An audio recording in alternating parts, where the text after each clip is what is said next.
So in this video, we are going to be talking about que versus qui with relative pronouns in French.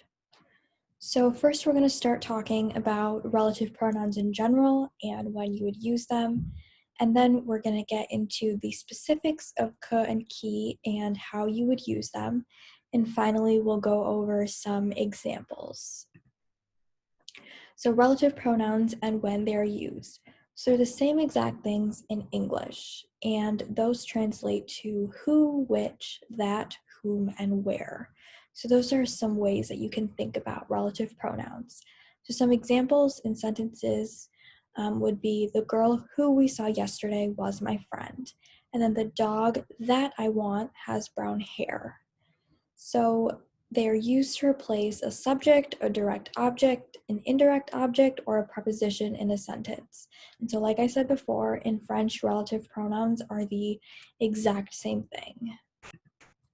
So now we can talk more about que versus qui. So both of these can be used to refer to a person or a thing. And que is used for either a subject or an indirect object. And an easier way to think about that would be to think of like what que actually means in English. So it could mean who, which, or that. And if you're ever stuck on when to use que, a really good thing to remember is that a subject is always going to come directly after que. So a subject could be anything. It could be je, tu, il, elle, anything like that. And so qui is used for a direct object, and that could mean who, whom, which, or that. And just like with que, a really good thing to think about when you're stuck is what is coming directly after the word qui. And if it's a verb, an infinitive, or a conjugated verb, you know that you're going to have qui right before that. And two really important things to remember is that if que precedes a word that begins with a vowel, or most words that begin with the letter H, because H is generally silent in French, you're going to shorten that que to just QU apostrophe and then the next word. And we'll look at that in an example in a second. And qui is never shortened. So regardless of what comes after it, whether it's a vowel, a consonant, or the letter H, you're never going to shorten it. You're always going to have qui.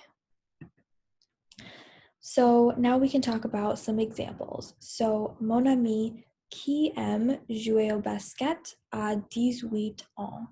So my friend who likes to play basketball is 18 years old. And so in this sentence, qui is referring to mon ami, which is the subject of the sentence. And you know that you're using qui because if you look at what's coming after the word qui, you have am, which is a conjugated verb. So second example is les amis que je vois le plus souvent n'aiment pas le basket. So my friends that I see the most often don't like basketball. So in this sentence, que is referring to les amis. And you know you're using que because you have je right after that, which is a subject. And so now we'll get into kind of a more difficult one, just because it looks a little different. So you have est-ce qu'il y a un restaurant au centre commercial? Is there a restaurant that is in the mall? And so the que in the sentence is referring to the restaurant.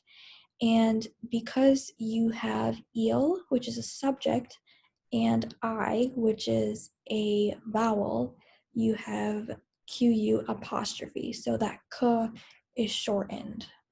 So those are some just basic examples. They really show what exactly is the difference between que and qui, so it makes it a lot easier to remember. So in this video, we talked about when to use relative pronouns. We talked about more specifically about que versus qui, and then we went into some examples.